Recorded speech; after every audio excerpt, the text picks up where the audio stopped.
Hello, everyone. I'm Minister James Moss, and we are here with continuing education. We are in the book of Luke, chapter 6, and we're going to cover verses 37 through 42. And this one it's entitled, Jesus Teaches About Judging Others. All right, so this one, let's get into it. Jesus not only commanded his disciples to be loving and compassionate, he also went on to explain to them that what true love entails. First, he emphasized that true love does not judge others or withhold forgiveness. All right, so here we go. Judge not, and ye shall not be judged. Condemn not, and ye shall not be condemned. Forgive, and ye shall be forgiven. Give, and it shall be given unto you. Good measure, pressed down and shaken together, and running over, shall men give unto your bosom. For with the same measure that ye mete withal, it shall be measured to you again. And he spake a parable unto them.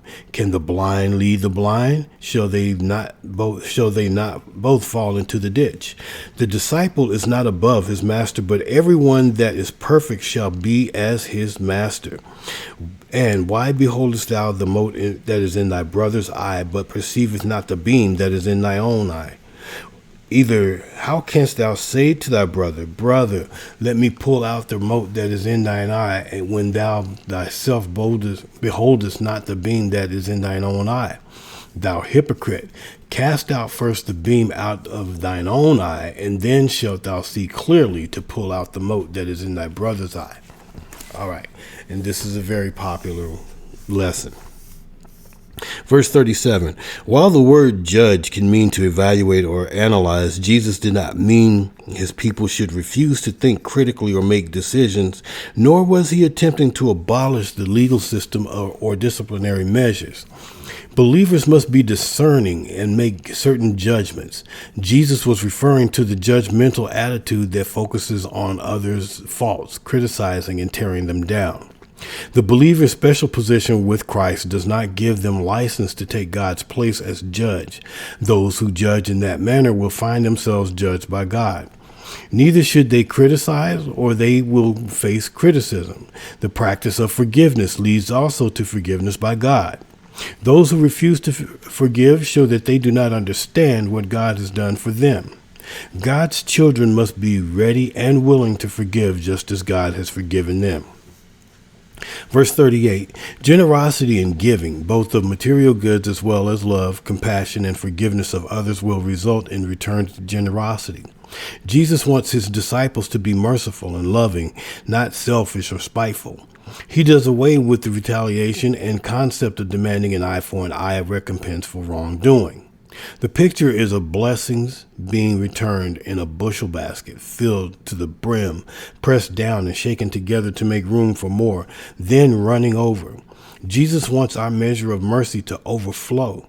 Those who give easily will find goodness coming back to them. Those who are stingy and reluctant givers will receive in the same way. Verses 39 and 40. In this parable, Jesus explained that while his followers were to give, love, and refuse to be judgmental, they must also be discerning and careful whom they follow. Obviously, a blind person cannot lead a blind person because both of them will end up in a ditch. Then Jesus explained what he meant. A student is not greater than the teacher.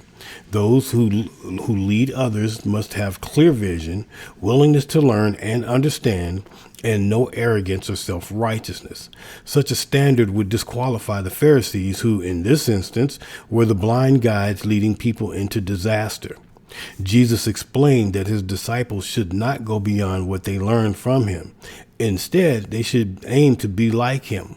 Watch out whom you follow. No matter how many human teachers you may have, your ultimate authority must be Christ and his word.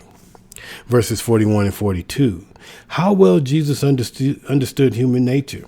He knew that human beings find it easy to worry about a speck in someone else's eye, but not able to see a log in their own eye. It is easy for people to overlook their own sins, yet easily spot sins in others. It's true that the sin that people most clearly see in others is also present in them. Sometimes they may offer help, but there is a crucial flaw, for they will do great damage when they can't see past the log still lodged in their eye. Jesus used hyperbole to show that someone attempting to help a brother or sister with a speck when that person is carrying around a log makes him or her a hypocrite. The person has criticized and found fault in another without applying the same standards to himself. Before that person can be of any assistance, he must first get rid of the log that is in his own eye, and then maybe he can see well enough to deal with the speck in the other person's eye. All right. This one is pretty self-explanatory about us being judgmental of other people. And a lot of times, this is true. A lot of times people will sit there and judge in other people what actually they see in themselves, but they don't want to recognize and correct in themselves. So if they can see that it's wrong in somebody else, then that justifies them to say, okay, well, you know what? I don't feel so bad about myself, but what I'm going to do to keep you guys from focusing on me is I'm going to call it out on you. All right. So look, continue to go back, study, play the commentary, seek God for an answer, and above all things, continue to keep studying. God bless you.